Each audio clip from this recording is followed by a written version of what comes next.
আমরা একটু সাইলেন্ট হয়ে আমরা যাব। জি জি আজকে মূলত আমাদেরকে মাননীয় প্রধান উপদেষ্টা ডেকেছেন। তার ডাকে আজকে বিভিন্ন ধর্মের নেতৃত্বশীল ব্যক্তিবর্গ তারা এসেছেন এবং দেশের বিভিন্ন প্রান্ত থেকে সবাই আজকে সমবেত হয়েছেন। আমরা বাংলাদেশের মানুষ কেমন আছি, বিশেষ করে আমাদের অন্য ধর্মাবলম্বী যারা আছেন মুসলিম ছাড়া, তারা কেমন আছেন, তারা তাদের সেই অবস্থা ব্যক্ত করেছেন। তো আমরা লক্ষ্য করেছি যে এখানে আমাদের মধ্যে আলহামদুলিল্লাহ চমৎকার ধর্মীয় সম্প্রীতি বজায় আছে। সেটিকে সামনে আরো কিভাবে ভালোভাবে ধরে রাখা যায় সেজন্য আজকে আমরা কথা বলেছি, সবাই মন খুলে সবাই যার যার মতামত ব্যক্ত করেছেন। মাননীয় প্রধান উপদেষ্টা মহোদয় তিনি আমাদের কথাগুলো খুব মনোযোগ দিয়ে শুনেছেন এবং তিনি বলেছেন যে একটি সুন্দর সম্প্রীতির বাংলাদেশ, যে বাংলাদেশে কোনো ভয় থাকবে না, সেটি গড়বার জন্য তারা কাজ করছেন। এবং আমরা আমাদের জায়গা থেকে বলেছি যে এদেশের ওলামা একরাম, এদেশের ধর্মীয় নেতৃত্ব তারা তাদের জায়গা থেকে অত্যন্ত দায়িত্বশীল এবং দায়িত্বশীলতার কারণে কিন্তু আপনারা দেখেছেন যে আইনজীবী আলিফ হত্যাকাণ্ডের পরে সারা বাংলাদেশে মুসলমানরা অত্যন্ত ধৈর্য এবং সংযমের পরিচয় দিয়েছেন।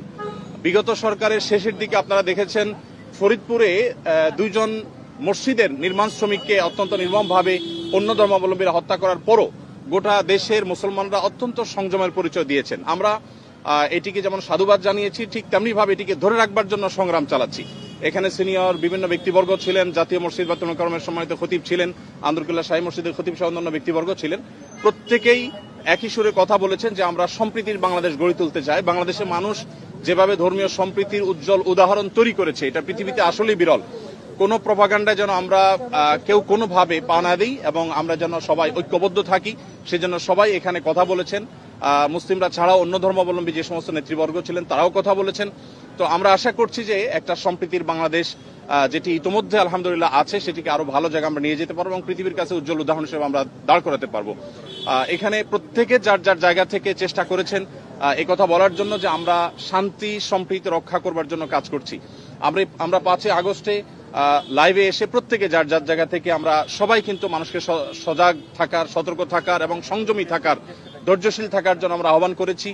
এবং আলিফ হত্যাকাণ্ডের পরও আমরা প্রত্যেকে যার যার জায়গা থেকে মানুষকে সংযমী থাকার আহ্বান করেছি।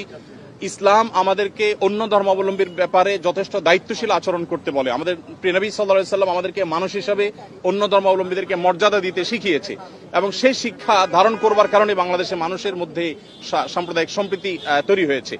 আমরা আমাদের আশেপাশের বিভিন্ন জায়গা থেকে সাম্প্রদায়িক সম্প্রীতির যে নাসিহা শুনে থাকি, উপদেশ শুনে থাকি, সেই সমস্ত জায়গায় যখন দেখি যে সংখ্যালঘুরা নির্যাতিত হচ্ছে, আঘাতপ্রাপ্ত হচ্ছে এবং দলে দলে তাদের উপাসনাগুলো ভাঙা হচ্ছে, আমার মনে হয় সেই জায়গাটাতে আমাদের মনোযোগ দেওয়া দরকার। আমাদের দেশে সংখ্যালঘু ভাইরা তারা নিরাপদ আছেন, আজ নিরাপদ থাকবেন, তাদেরকে নিরাপদ রাখবার জন্য আমাদের সরকার যেমন কাজ করছে, ধর্মীয় নেতৃত্ব তারা তাদের জায়গা থেকে কাজ করছেন। তো আমরা মূলত এই বার্তাটা মাননীয় প্রধান উপদেষ্টা মহোদয়কে আমরা দেওয়ার চেষ্টা করেছি যে আমাদের জায়গা থেকে আমরা ঐক্যবদ্ধ আছি, ঐক্যবদ্ধ আমরা থাকবো। আমাদের হিন্দু, মুসলিম, খ্রিস্টান, বৌদ্ধ সবাই ভাই ভাই হয়ে আমরা এই মাটিতে আমাদের প্রিয় দেশকে এগিয়ে নিয়ে যেতে চাই।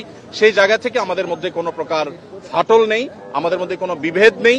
বিভেদ এবং ফাটল যারা দেখাবার চেষ্টা করছে তাদের সে মিথ্যা প্রপাগান্ডা যেন বিশ্ববাসী বিভ্রান্ত না হয়, আমাদের দেশে মানুষ যেন বিভ্রান্ত না হয়, আমরা সে বার্তাটি মূলত আজকে দেওয়ার চেষ্টা করছি। ধন্যবাদ।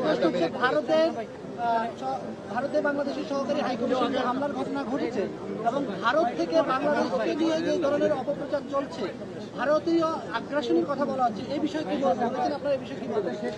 এই বিষয়ে আমার পাশে আব্দুল্লাহ বিন আব্দুর রাজ্জাক আছেন, উনি ওনার বক্তব্যে বলেছেন, আরো বক্তারা বলেছেন, ভারতে বিশেষ করে আমাদের সেখানে যে সমস্ত সংখ্যালঘু নির্যাতন হচ্ছে আর সেখানে যে সমস্ত সহিংস ঘটনা ঘটছে, যেমন এই যে উপ হাই কমিশনারের হামলার কথা আপনি বলেছেন, এগুলোর কারণে আসলে আমাদের কথা বলা দরকার। আমাদের রাষ্ট্রীয়ভাবে মাননীয় প্রধান উপদেষ্টা মহোদয়কে বলা হয়েছে যে তিনি যেন তার জায়গা থেকে, সরকার জায়গা থেকে কথাগুলো বলেন।